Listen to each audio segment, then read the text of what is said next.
Hey guys, it's Damien. And I'm Kenady. And thank you so much for joining us today. We just released our gender reveal video a couple days ago, and we're having a boy.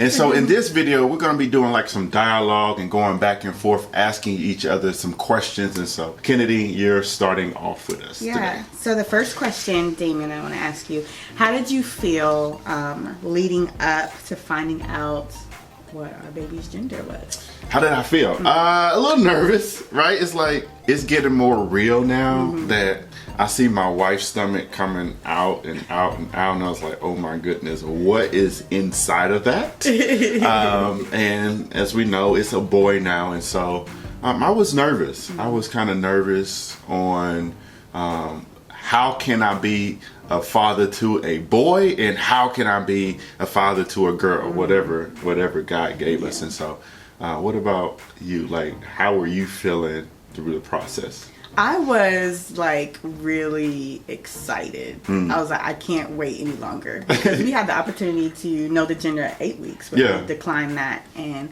we had found out the gender, or we went to the ultrasound technician almost 2 weeks prior to our gender reveal, so we had to wait. And so I was like, I'm tired of waiting, I want to know. But then I thought about like the people that had to wait when the baby was born, so I was like, okay, it's not like too long of a wait. 37 to 40 weeks. But I was really excited, and I really had a strong feeling that it was going to be a boy. Not that I didn't want a girl, like I would love to have a girl, but I just had a strong feeling. I'm like, I want to know if this feeling is right or not. And so I had the same feeling.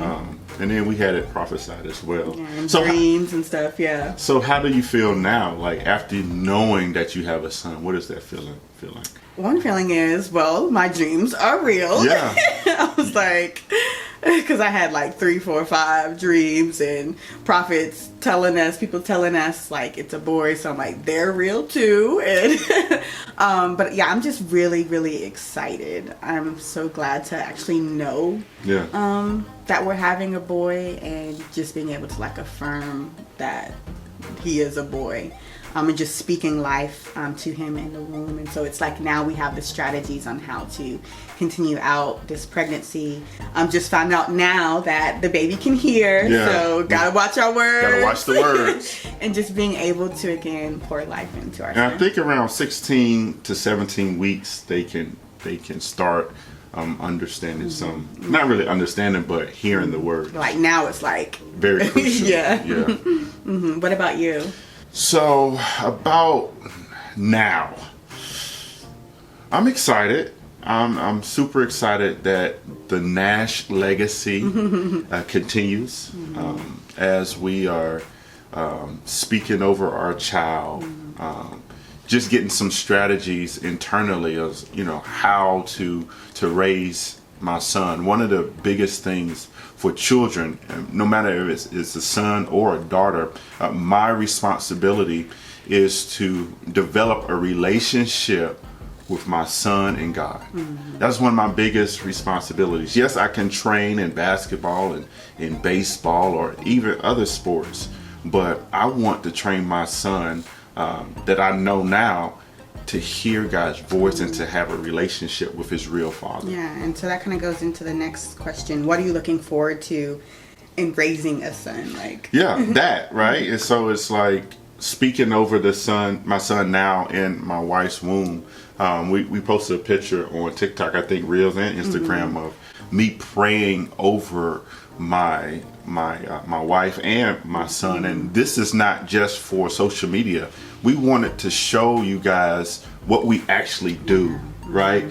Praying over our child. And I wanted to start now so it can be second nature or even first nature when our son comes out. Understanding that our child needs meaningful touch, understanding that the affirmation of words or written words are very important, setting a high expectation, a high value on that child, and giving them a good future and a genuine commitment from both of us. This is one of the things that we want to continue with our child. What about you? Like, what is your expectation of now you have a son, how you want to raise this son. Yeah, so I'm definitely looking forward to raising a godly man. Oh, yes, like so good. Nowadays we hear, man, there's no more godly men, or just men are being attacked left and right by society, by the enemy, even by us women sometimes as well too. And so like being able to train up a godly man who is okay to show emotion, who knows he has purpose and a value, and that he's wanted and secure in his masculinity, and not having to be confused. Like, as far as there's so much confusion that's going on.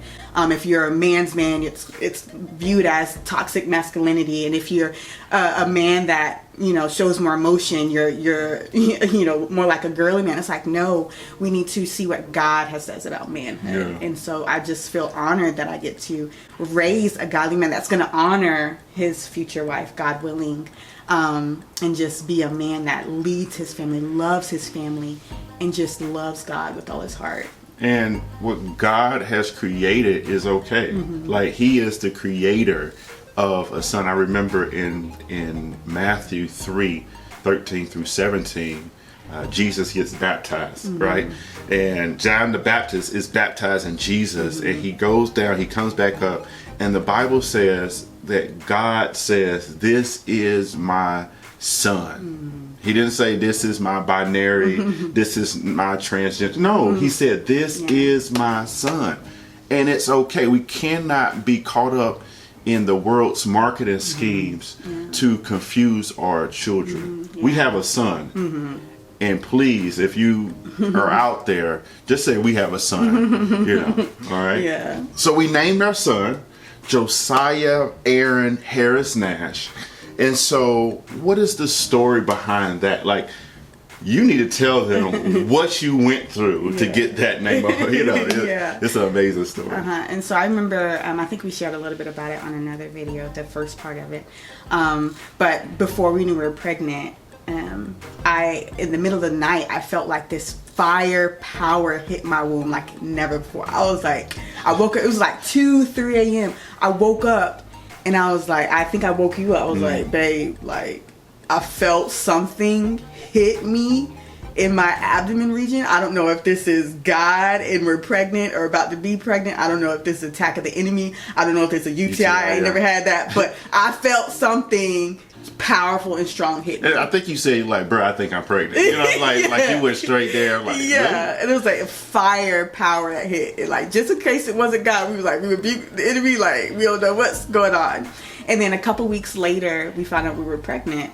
And so we're like, man, maybe that what I did feel was like real. And so we were just thinking of, different names, throwing out some names, like, what if it's a boy, all these things. I was like, I know I already have a note back from like, almost 2 years ago of like names that I kind of just was thinking about, ladies do that thing. I think it was even before we were married. Like, potential names for our child. And I pulled up the note, and it was labeled like 2020, like April. He has a note. And I'll put it on the screen, Post that up.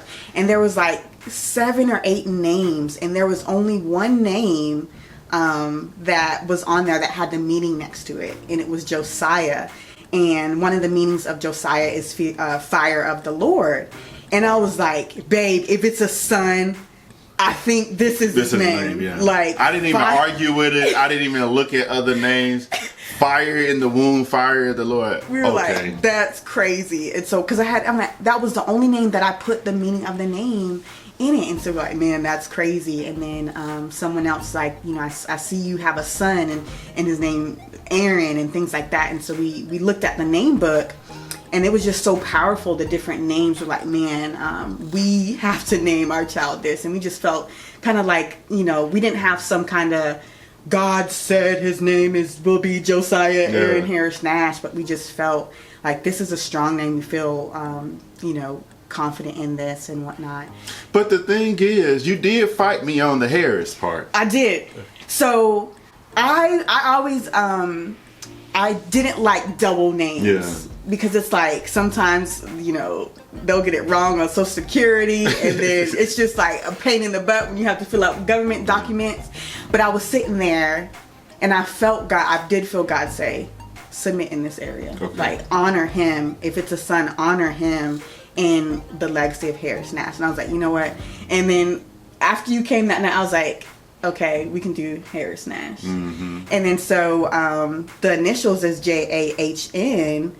What significance So is that? JAHN is, I guess, pronounced John. Mm-hmm. It's another variation of the JOHN. Mm-hmm. And so when I saw that, I said, oh my goodness, this could honor our father, my father, John A. Nash, who passed away in 2018. So I thought that was just so powerful that the initials was just the honor of what God has poured into my life through my father. Yeah.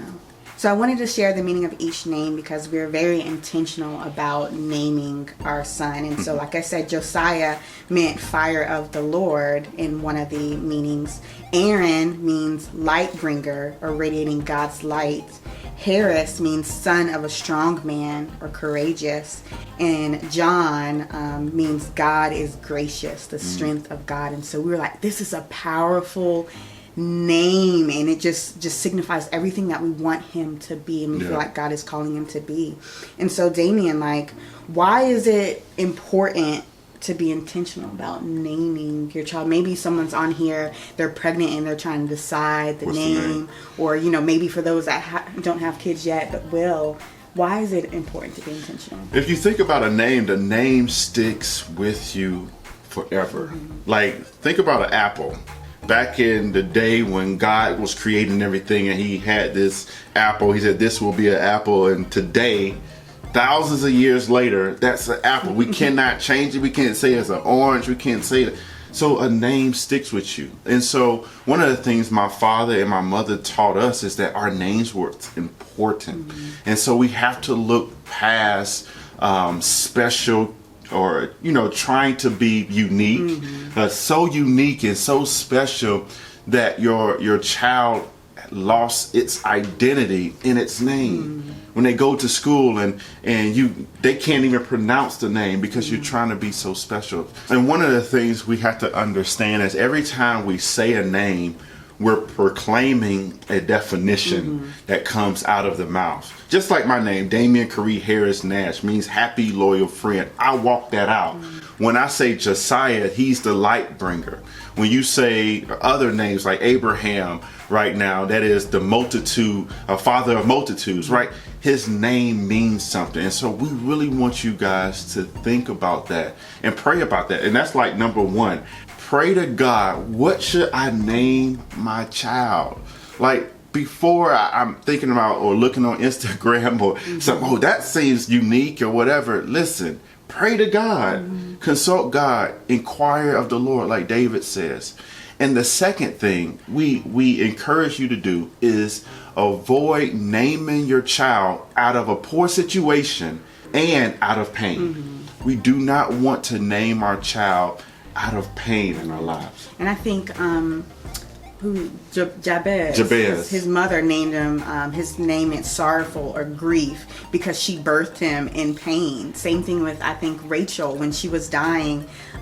Was it Ben-Oni or whatever? Yeah, Ben-Oni, son of my sorrow or something like that. And so we don't want to name them out of the pain that we experience. And we're not trying to be legalistic or tell you what to name, but let's think about it. We have to understand the name is important. Like you said, it's going to stick with them forever. And we want to start proclaiming their name over them and setting them up to be all that God has created them to be. Again, thank you so much for joining us today. If you did not watch our gender reveal video, it is right here. Again, we are having a son, and we pray that those who are barren right now, that you will have a child too. Yeah. Again, my name is Damien Nash. And I'm Kenady Nash. And we'll talk to you next time. Bye. And Josiah says bye.